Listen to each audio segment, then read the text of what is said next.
All right. So what are we gonna talk about? Today we're talking about race issues.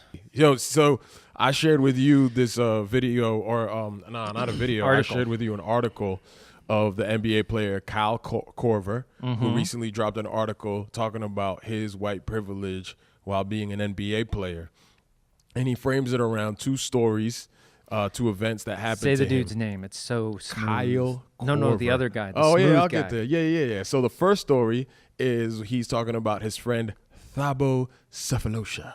Right?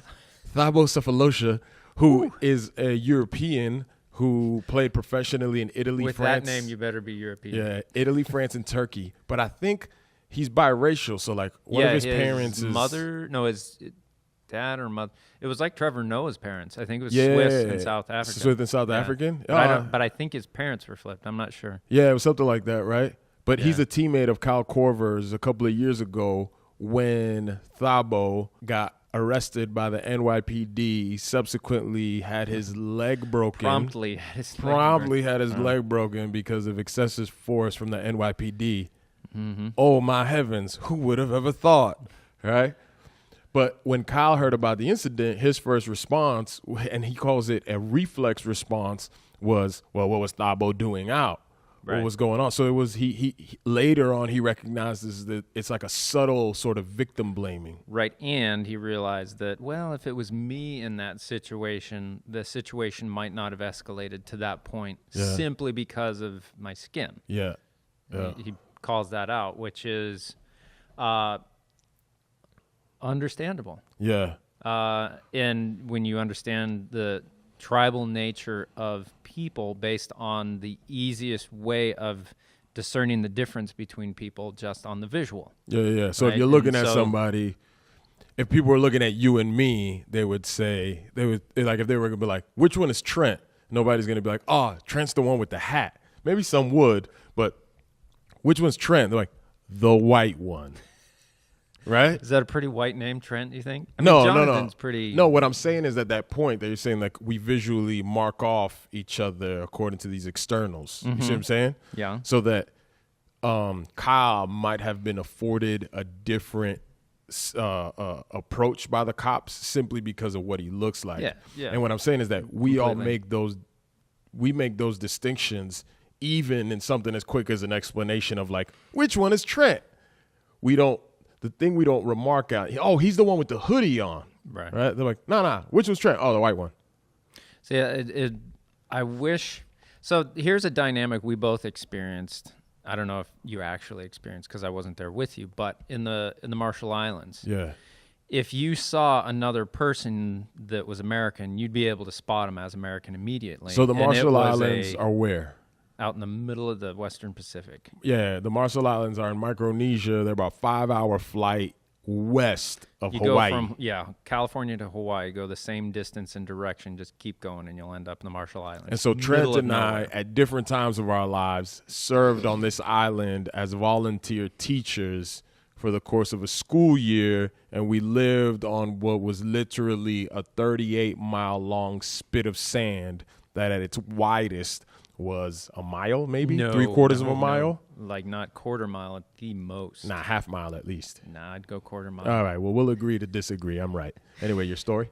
So, when you were there, did you ever have the experience where you came across like an American and it was like, oh, hey! Oh, yeah, of course. hey!" Yeah. It's tribalism. I mean, expats, they all get Yeah. together at, Yeah. what was the pizza place? At the top of the Tide thing? table. Tide table. Everybody Yeah. got together at the tide table. But, like, black guy over there Yeah. in Marshall Islands, Yeah. hey! If I saw Me? another black American, Well, it'd probably be even more so, yeah, maybe. I'm like, but bruh, what are you doing out here? you're were like, the- what are you doing? Yo, here?" were the cops chasing you too? You went this far? But I mean, for me, I could see a black dude out there and be like, hey, but if I saw him back in America, Yeah. you're amongst at least that part of Yeah. your life that deduces what part of tribe you are, right? Yeah, sure. So you're both American, you're both in America, you're not going to, hey, but when you're in the Marshall Islands, you're You like, are "Hey, gonna, hey." hey! Okay, so there's that. And there's that same, so when you're in America, so often it comes down to just skin color that differentiates the hey. Yeah. And we understand it through living it. Yeah, it was like spending time here in Maine with you. Trent lives in Maine, and in the gonna part pull where out the Rory? yes, where Trent lives in Maine, there's not a lot of folks that look like me. Oh, Matter of fact, I think for the first however many years that he lived here, there was like one other guy, one black dude. one other black dude, and Trent knew him. And every time he would see Trent, he was not really friendly as much as He was all right. I mean, he was the only black dude in town. But he was and just so like, hey. he was calm and cool and collected with everybody. Now, for a little backstory on Rory, the dude was, I think, bipolar. He could come across as extremely intelligent, Yeah. and then also come across as crazy. Yeah. Like intelligently crazy. But every time I saw him, Oh, when you saw him, He it came was across you as two something were in else. the Marshall Islands and both American. Like, but I would say like even like he was really going for it every time. so every time I saw Rory here in Maine with Trent in like lily white southern Maine, Rory would see me and be like, "Hey, brother, give me," he pounded got the up. pound. Yeah, he'd always give you He'd just, just be like, "Hey, how you doing? All right, all right." Yeah. No, he wouldn't even do that. He was just kind of, because I would kind of interact with Rory and kind of like, jostle with him a little bit. Yeah. The guy was certifiably bananas at times. He would walk his dog on a fishing pole. Yeah. And he'd follow the lawyer that we used. He would follow the lawyer around, But taking pictures of his butt. You're And, right like, that he was certifiable because Yeah. where is he now? he's in jail for double homicide. Yeah, so there's Yeah. that. Yeah. So Oops. Kyle Korver has this immediate response where he has this reflex, right? Right.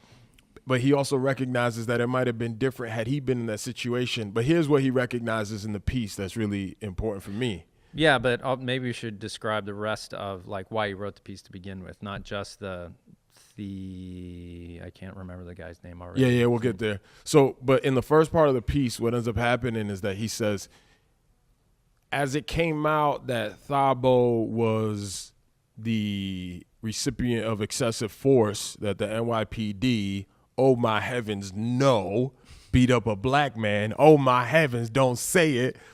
Thabo ended up settling with the city of New York for $4 million.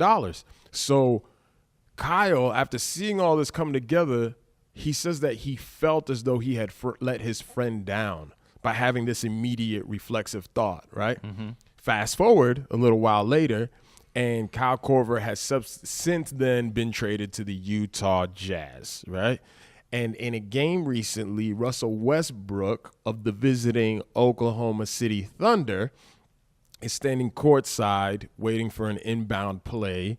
I believe that's how it happened, or maybe he might have been at the scorer's table. But either way, some fan in the immediate proximity of the court started yelling what at first was thought to be heckling, but then crossed a line. Right, and so for heckling, that's a pretty common thing at NBA games. Yeah, like, you suck, Westbrook! Yeah, Kevin Hart will, like, lay into people, just how only he can do. But every time he does it, that the team he's doing it to ends up having, like, a superstar that drops 40. So yeah, I think it backfires on him a lot, doesn't stop. it? Yeah.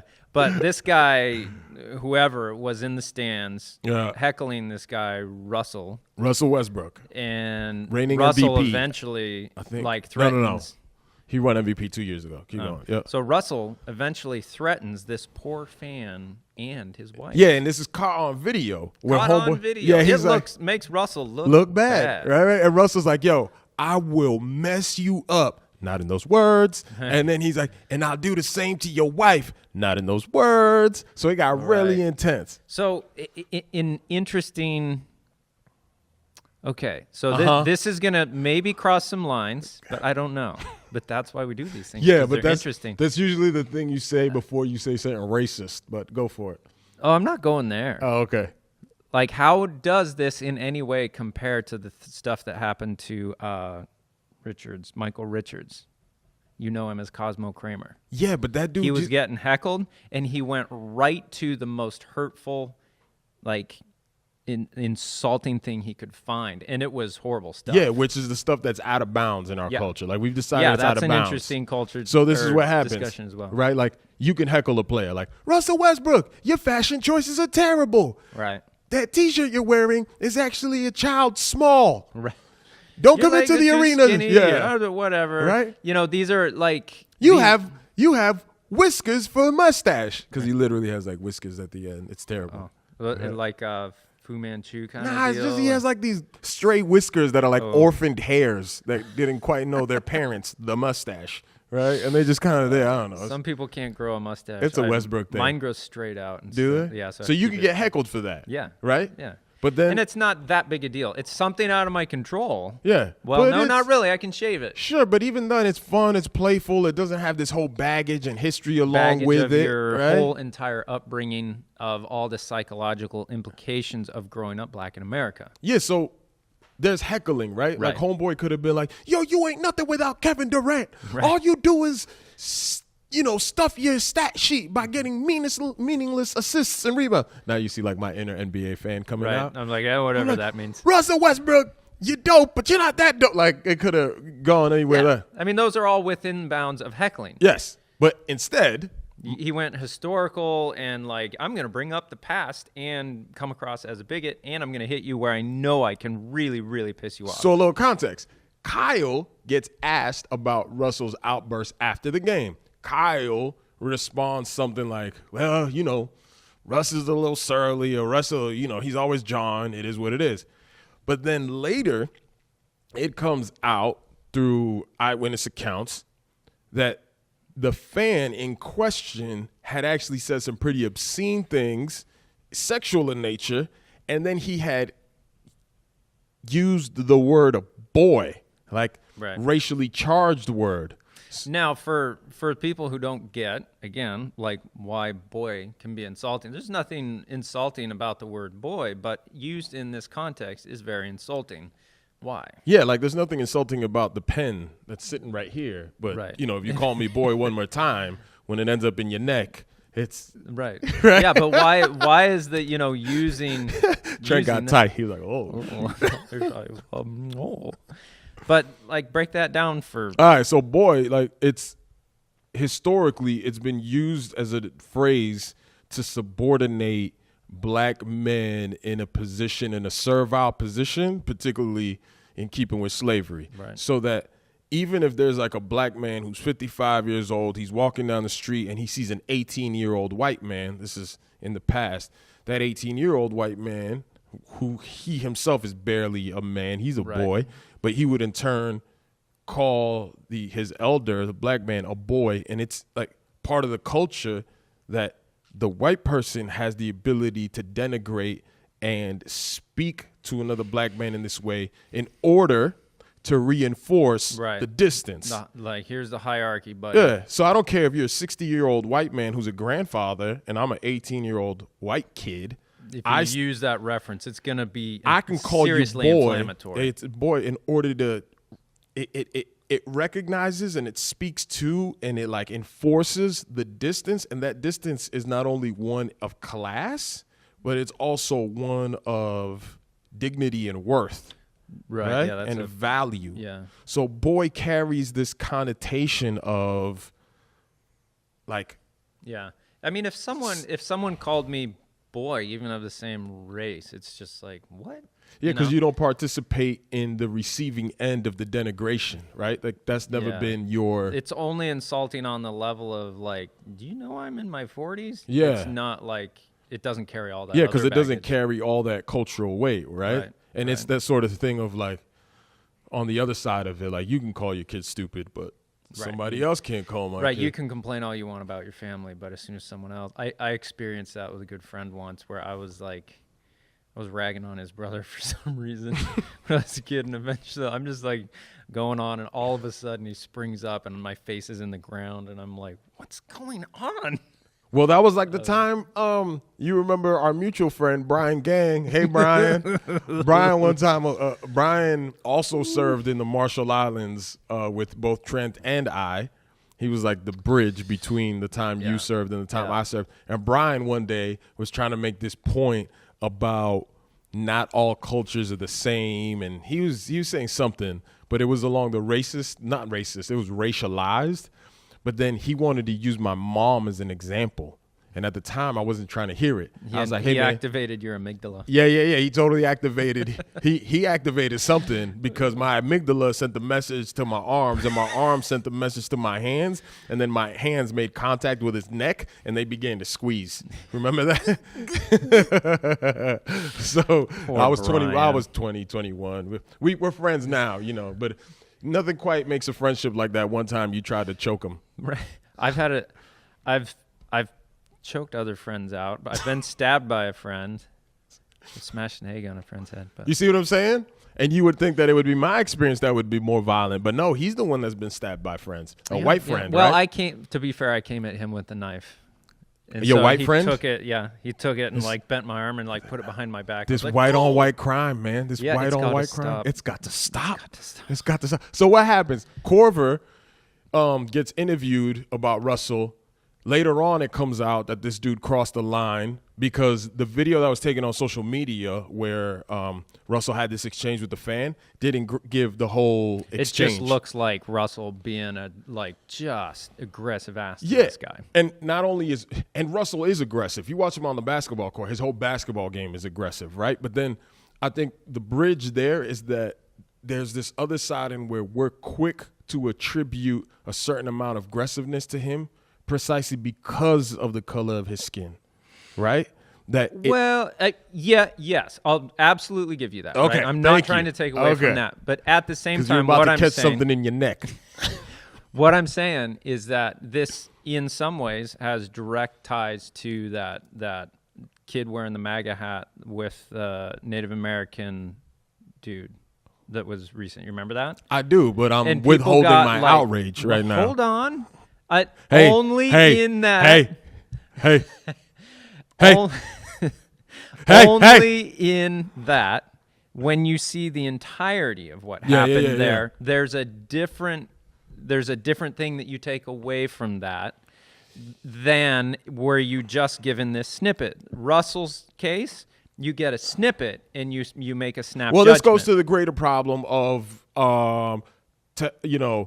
text without context is pretext. Right? Yep. So when you put out a little snippet like that and then you get to frame the narrative, you're using it as a pretext to keep your narrative alive. So our society is building all these ideas and making judgments off of snippets while bringing all the baggage of our entire history into everything. Well, so they assume all this stuff onto Russell because of the color of his skin, and they take the snippet and they make the judgment and they pile on and they do this righteous indignation and they move on. Now there's this place where there's a place where Russell is aggressive as a ball player and as a person at times, it seems, at least in the public persona that we've all got our aggressive moments. But what I want to be fair in order to say, listen.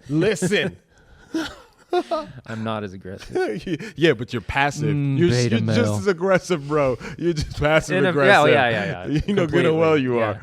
So what I'm saying is that then you have this thing where, I want to be fair that, Russell comes across sometimes. But the low-lying fruit that Kyle recognizes is that he's participating in a sort of snap judgment reaction that is not only emboldened, but it's cultivated within a culture that criminalizes certain actions immediately and or immutable features. Here's what I mean by that. Thabo, Cephalosha, out in the middle of the night. The question is, what are you doing out that late? If you weren't out that late, you wouldn't got yourself in trouble. Right. Like, no, bro, it doesn't matter what time of night I'm out. Like when the cops come around, if I haven't done anything wrong, I shouldn't feel the threat. They shouldn't break your legs. Yeah, like if I haven't done anything wrong, I shouldn't feel threatened that a cop is going to break my leg. But since I'm a 6'6" black man, how you think I feel? You're a big dude, and you're going to carry all the baggage of what these cops have in their head that they suspect you are. And Russell Westbrook, conversely, I shouldn't be at my office, like he's literally at work, and have somebody from the outside using this derogatory racialized racial slur in order to heckle me. Like, that's beyond. And then here's what Kyle, wait. Okay. Here's what Kyle recognizes. Kyle's like, one, that wouldn't have happened to me on both counts. I probably wouldn't have had the broken leg. and I wouldn't have been heckled that way. Not because of the content of his character, Not but just because of the color of the skin. consistency of his melanin. Yeah. Because he uses way more sunscreen than I do, right? Actually, I use a lot of sunscreen. Black people do burn. It's a lie that we don't. We burn. Yeah, but I'll beat you off the line in burning. Yeah, you will, and I'll beat you off the line in running, but just because I'm faster. But listen, here's the point, is that Kyle recognizes that that's not going to happen to him. And two, most importantly, or maybe even 2 and 3, is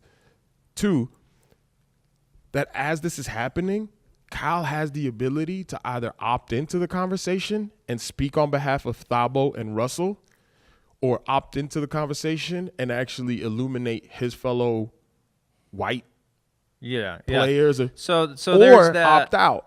Yeah. So I think he's saying multiple things there in his article, which was really good. I thought well written and intelligent. For one, he's saying, especially with these situations, and especially a professional athlete's position where they are a mouthpiece to a degree that represent more people behind them, that they can't.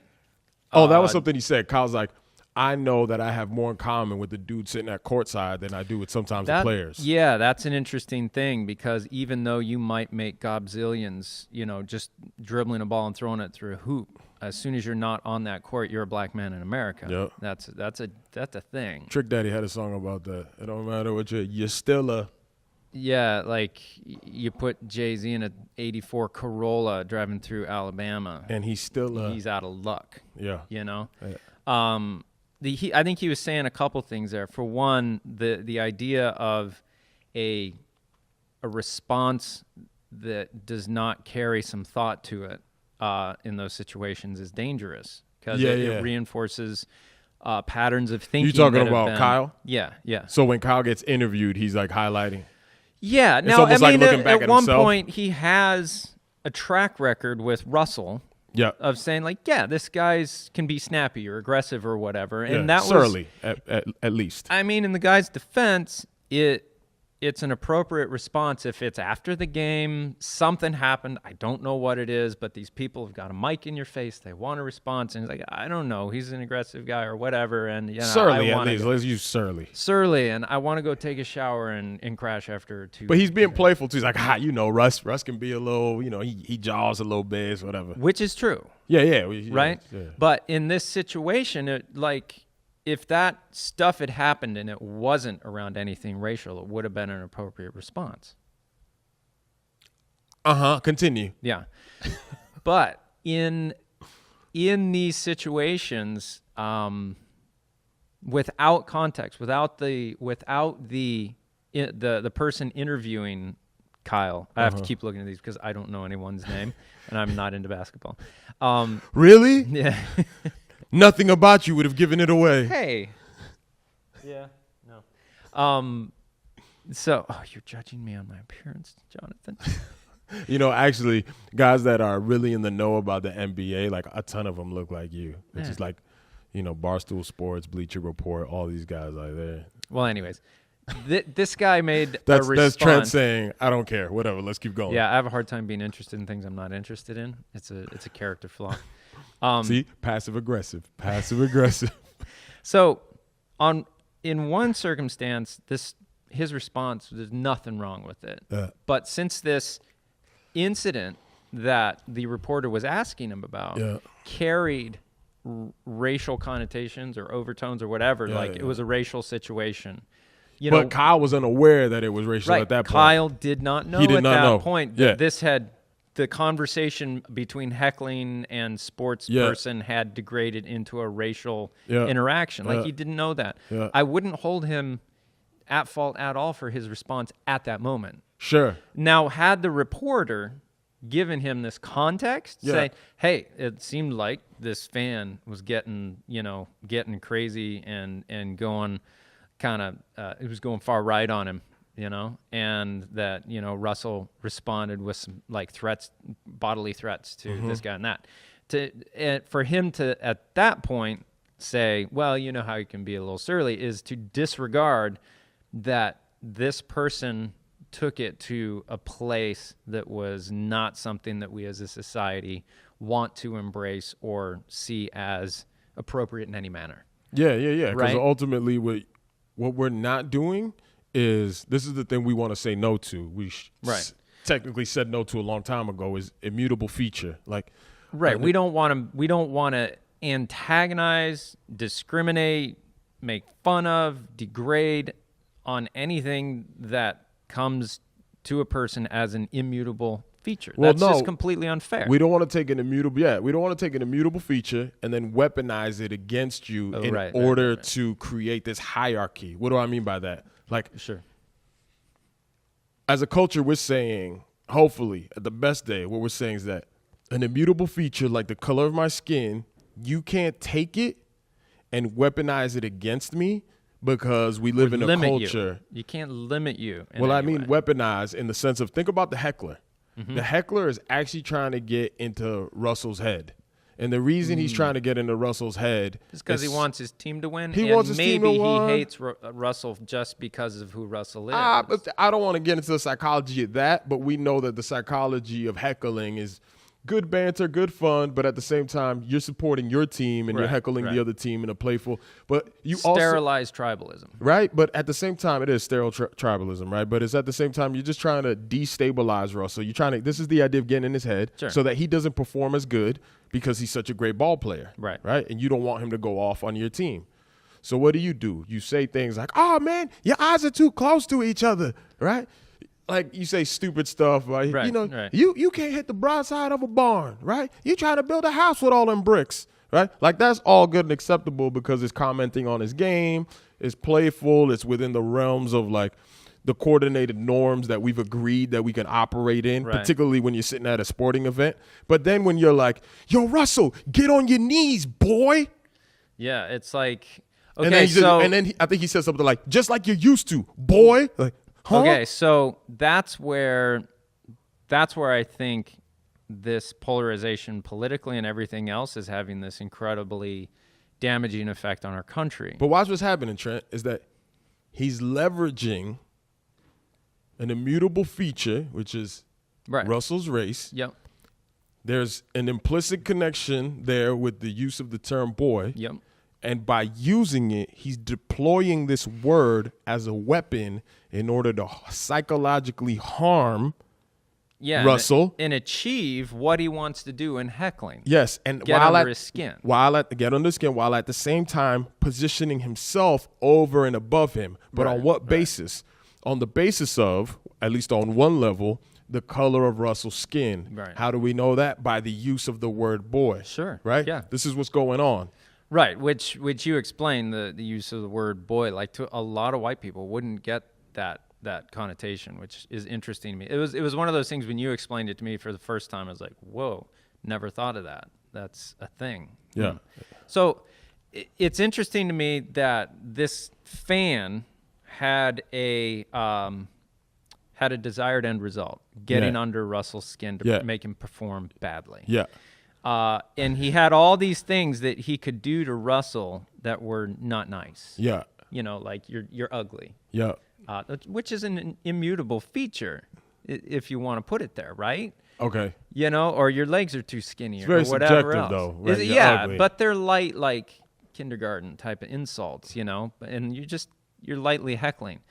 But at some point there... Plus, it doesn't carry the baggage of, you know... Yeah, the baggage of our slavery. country's history and oppression and everything else.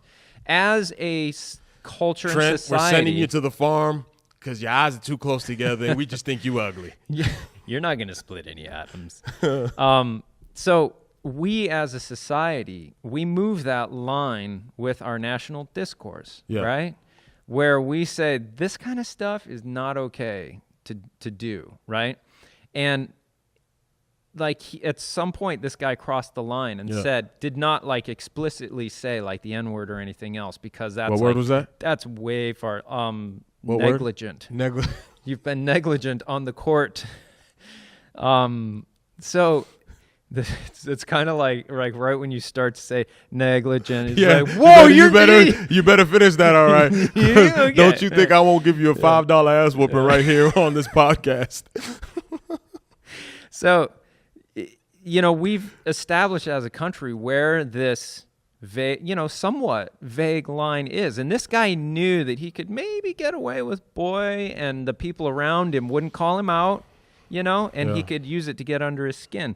And to me, it's an interesting conversation around how far are we pushing that line one way or the other with everything that we do. And I think Kyle's idea here to a degree is to say we need to think about our responses, we need to think about the words we're saying, and not let our stereotypes and automatic assumptions play into what we've been fed by the media or just anything else. Here's what continues to happen. There's a response by the Utah Jazz organization where they identify the fan and they end up banning him, right? I can't remember. Lost his season I tickets. can't remember how long the ban is, right? Ooh. But there was a private meeting that Kyle relates in the story where he says the team discusses the matter and what he hears from his colleagues, and Kyle also notes that 75% of the league is, men of color, right? He says what he hears from his colleagues, and interestingly, Thabo Sefolosha is in the room because Thabo Sefolosha is now a member of the Utah Jazz. Right. And he's in that meeting. And Kyle recognizes that all of these guys are talking about different events he's talking about different events and where situations like this happened, where they had been heckled not heckled. They had been targeted with this racialized abuse at different arenas throughout the country. So a lot of players have experienced fans like yelling, and so we had talked about this a little bit before. Like as a white guy, where do you find responsibility in calling out your fellow white dudes that are like, all right, we're cheering for the same team, but that's just not cool. But this is what Kyle's remarking, that then he's recognizing that, man, these guys live this, they experience it. I do not live it. I do not experience it. This is Kyle. Right. He's recognizing that I can be part of this conversation or I can choose to fade into the background.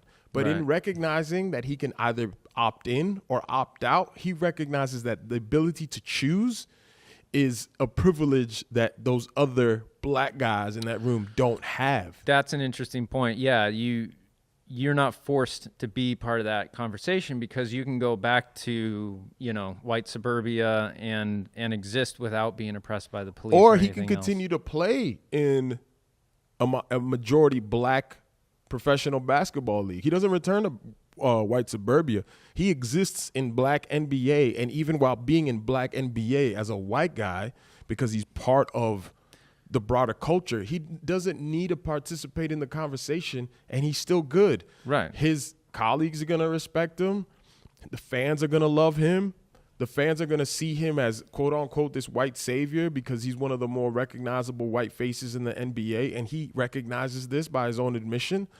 But that position, even that right there. Is he a fairly well-known basketball player? Yeah, he's an amazing ball player. He's an all-star, former all-star, and he's he started out in the league as a sharpshooter with the 76ers while Allen Iverson was still there. What? Yeah. How old is he? Korver's like 38, I think, man. Wow. Korver's been killing it for years. Like, the dude is a baller. Did you watch the documentary on Iverson? No, I haven't seen it. It's pretty good. Yeah. That guy, man, he was so quick. That dude's yeah. How is that? Pew, pew, pew, pew, pew, pew. So what Korver's remarking on is like, yo, I can opt in, I can opt out, but I recognize that that's privilege. Yeah. And so what he's saying in the story is like, yo, I'm opting in. And I'm opting in because I want to be the best ally I can, but I also want to be a man of integrity that recognizes that, listen, the enduring effects of slavery, the economic disparity in this country, the criminal justice disparity in this country that is statistically verifiable. Yeah. He's like, yo, it's wrong. And here's the position that Kyle's taking. This wrongness cannot be directly correlated to the color of somebody's skin, right? Like that. It's correlated to human tribalism.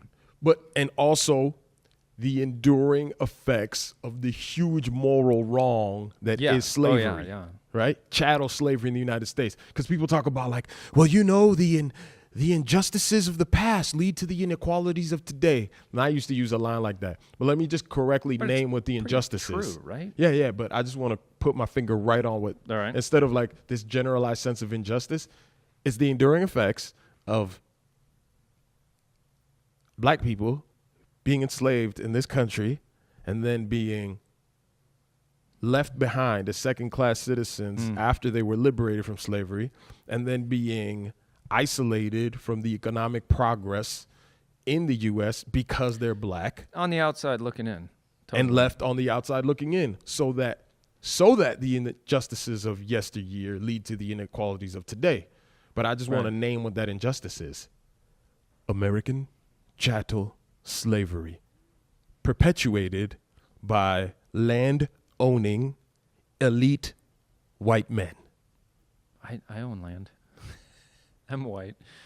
And then this is, well, I'm glad you mentioned that, because then Kyle says, he's a white dude that owns land. He says, am I guilty of my forefathers' sins? No. Mm-hmm. Do I participate in the benefits that came about because of their sins? Yep. So then do I bear some responsibility in like weighing that and using that correctly towards not perpetuating more and more inequality and injustice? Absolutely. Yes. Thank you, Trent. That's his point. Well, when didn't they do like a 40 acres and a mule thing and then pull it back? Yes. That's crazy. Yes. Because if that had happened, there'd probably been 90% of the people given 40 acres and a mule that probably would have sold the land off and just blown the money. But there would have been the 10% of any human population that would have been the go-getters, that would have turned the tide and made the totally different There would have been setting. those who would have sold and, and there would have been those who would have used it, cultivated it, and had some sort of economic standing for their family and generations to come. That our society today would be drastically different. But instead, after the Emancipation Proclamation of, I think, June 19th, 1864, what immediately happened after Reconstruction ended is what's called debt peonage. If you're not familiar with debt peonage, look it up. Great PBS documentary on it, where basically it was another form of slavery, but it was no longer just chattel slavery as though like I would own you as property. It was basically economic slavery, where landowning males would give loans to sharecroppers, black sharecroppers, but the loan was so exorbitant, the interest was so high that as the sharecropper worked the land for the landowning white male, they would find themselves in debt they work the land. It's like what the term is, I owe my soul to the company store. Yeah. That happened to immigrants from Finland up in the Upper Peninsula as well. Oh, and they would have to break up I don't know if it's quite like monopoly, but like a mining company would let immigrants come in and work for them, but they'd pay them with credits to the company store. And then they'd let them pull stuff out of the store beyond what they were earning, and so they'd have them basically in servitude at that point, to where they'd owe their soul to the company store, and they'd never, they'd just have to keep going back into the copper mines to pay it off, and debt peonage. Yeah, and which we're kind of getting there as again in general today. There was another thing called there's another thing called convict leasing, which is really terrible. Dude, I think it just happened to a friend of mine. Really, where you would black men would get arrested, and then big corporations, in order to have manual labor, would lease the convicts from the jail. That's dirty. Yeah, they would lease the dirty. convicts from the jail, and then the convicts would work at a fraction of the price. And they would work them so hard that guys would actually die on the chain gang, and they would just lease another one. And some historians actually note that what came after slavery at times was even worse than slavery, because at least in slavery, the white owning male had an incentive to not let them die. Exactly. Well, while during I'd convict rather leasing, die under freedom personally. Under convict leasing, you could just lease a whole nother convict. Jeez. So my understanding of that is incorrect. A friend of mine that's in jail, I think, was just transferred from one state to another, where I haven't looked into this, but I believe what happened is the state where he was transferred to gets like kickbacks for having more inmates. Oh, yeah. And so they just kind of like 2 a.m, you've got, I think, 4 minutes, get what you want.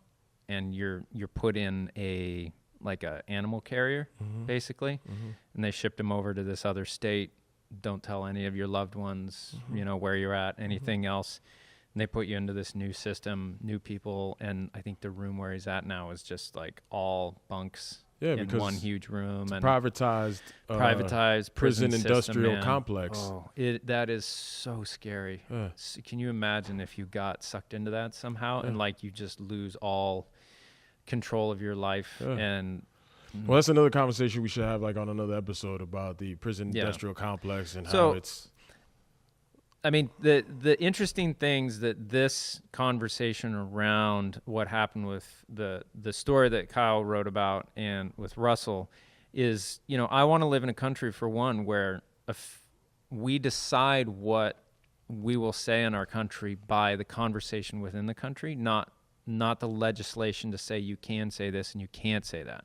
I honestly do not believe that legislating what you can and can't say, I don't think that's a good idea. Good thing that we don't live in that country yet. At present, you can say whatever you want. Right? The government can't come in and say that your use of the N-word is illegal. Right? Cool.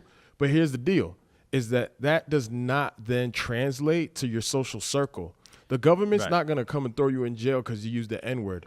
But don't think that freedom of speech saves you from social consequences. That's what I'm saying. Like, social consequences should be what, to a large degree, what determine the discourse of our country. But at the same time, right now, we have like Kevin Hart not being able to do the Oscars because of things that he said a while ago that he like repented for and that were in jest. Maybe I didn't even look into what he said. But there's this call-out culture. He had some jokes that were targeted at the LGBTQ community, and he was unrepentant of them. And the community, the LGBTQ community, ended up calling them homophobic. Right. And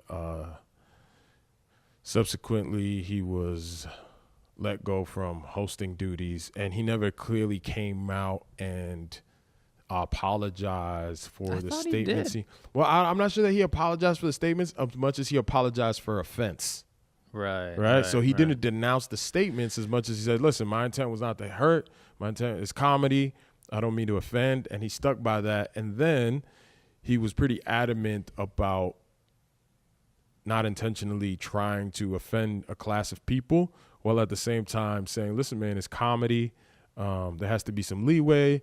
And then he just got exasperated, and after a while was like, you know what, I'm just done talking about this. Right. And then he actually found allies within the LGBTQ community that were like, listen, the guy apologized in so much as, it's probably somewhat acceptable or appropriate, or, people let him off the hook. I think Ellen ended up being one of his allies. Yeah. See, my point is that, how do we come to a point of saying, what is okay speech and what isn't, and what's that pushback on as far as what actually comes out of our mouths? Because we don't want to create a environment to where you are completely shamed out of sharing what you're genuinely thinking, but we also want to create an environment where people can say what they're thinking without the threat of being 100% ostracized. And what I mean by that is, like, I'd want someone that I know to come to me and say, I don't know, I just don't think that black people are as smart. And then I can have the conversation with them of like, well, meet my friend Johnathan. But it's just not the case. But people have the freedom to talk that way. Right, but don't you see right now where our culture is going? It's going to either legalize what you can and can't say, or there's this outright complete shaming, ostracizing, and never forgiving. Right? No, you have to learn how to talk about the difficult subjects with grace and I see that there's both extremes, right? But I also see that at present, there's a whole swath of America, and especially someone like me, I travel for work all the time. right. Oh, my last week has been Wyoming, Massachusetts, Maine, Oregon. Chattanooga. That's my last 7 days. Right? That's going to be my 7 days. I travel all over the country seeing people. For the most part, Americans are still somewhat pretty reasonable when you get down and have a conversation. I think they're being further divided, though, especially through these implements of social media that only feed you the things you're interested in and that agree with you. Yeah, and that's a shame. Like going back to the Kyle Korver story, you have somebody like Jason Whitlock who's on Fox Sports who ends up taking Kyle Korver's story and, like a clown, ends up using it for his own sort of thoughtless response that is a whole lot of sloganeering, using the buzzwords that he accused Kyle of using. Seemingly, Jason Whitlock seemingly did that so that he can get eyes on his own material, because the response he had to Kyle was neither thought out, it wasn't critical, it wasn't nuanced, it was just the defense of some sort of arbitrary binary position that says, oh, Kyle, you're just using these buzzwords in keeping with the leftist liberal agenda of denouncing white privilege and all things unequal, right? And then his response was like, I don't need another white savior. Hold on, Jason Whitlock, just because a white man has a thoughtful response to his own ability to opt in or opt out of a conversation that his colleagues don't, and in doing so, he recognizes a privilege that he has to steward correctly, does not make him a shill for the liberal agenda. You thoughtless. I'm not saying you're a thoughtless man, but that your 2 minutes on Fox Sports was really thoughtless. Jason Whitlock's a black dude. Yeah, man. And he's like, shut up, white dude, you don't know what you're talking about. Yeah, shut up, white dude. We don't need another white savior. Like, Kyle and he's was like, talking primarily to white people. Yeah, and this is the problem with black people, for Whitlock's like, we can't bootstrap it. We can't just not have this victimized mentality. It's not about a victimized mentality as much as it is recognizing that victimization has occurred. There's a difference between me being a victimized mentality and recognizing that victimization has occurred. Sure, it's kind of like me going and trying to talk to the black population about how they can improve their lives. Well, you can do that. Yeah, You're but there's gonna be crickets, man. It's gonna be like, well, it depends how you do it. Because someone like Tim Wise is a black ally who's constantly talking to black audiences, right? And I mean, he's vilifying the other side, but he has some good things to say that we're willing to hear. I think, correctly so, black people ain't trying to hear another white person tell them what to do in this regard. It's about how you have that conversation. Right, but Kyle wasn't saying that. He was talking to white people. Fair enough, yes. Kyle was talking to, like, when I read that, like... You felt like he was talking to you. Of course. Yeah. And I would think if a black dude read that, you read that. Ask me. What did you think? I mean, did you feel like he was talking to you, or he was talking to someone like me who would be in his position to have to think more to give the little bit more respect of nuance that's involved in this overall conversation? I thought Kyle was opening up his heart and saying, read this, to whether white or black person. Because that's what he says at the end. He says, listen, if you buy my jersey, know that this is what I think. If you want to participate and support me as an athlete, know that this is what I'm about. Now, whether or not you want to opt in or opt out in my support, that's up to you. But this is where I'm at. Right. See, what I'm saying, though, is that, like, Kyle's not, I don't think he's mostly writing that to black people. No. And Whitlock's response, I think, is like, we don't need it. Whitlock seems like he's offended, like Kyle's trying to come in and coddle and help out the black community. That's not what he's doing. Whitlock's taking the low-hanging fruit. He's talking to the white community to try and say, he does. He says that in his piece too. You got, and I think if Whitlock thinks that he's going to change his situation on the white side by shutting up white people who are trying to get white people to think, it's stupid. You have to have a two-part approach in a situation like that. It's really unhelpful. It's really unhelpful that every time a white person comes in and speaks to white people and is like, hey, we really need to think through this and we need to be better and let's be allies where we can be allies, so that if you're in a room full of white people and one white dude starts denigrating black people, like, go ahead and speak up. Like, that's a good thing to do. That's just on its face a good thing to do. But for Whitlock, it seems as though his response is like, nah, we don't need you to speak up for us. We don't need any allies. We can do it ourselves. Oh, can we? Can we, Jason? Pride goeth before downfall. You know, like, stop, man. Stop. Because all you're doing is you're doing the same thing that you're telling him he's doing. And maybe I'm doing the same thing by denouncing you. But I'm not denouncing you. I'm just denouncing that 2-minute piece. I think you're a man that's worthy of respect and dignity.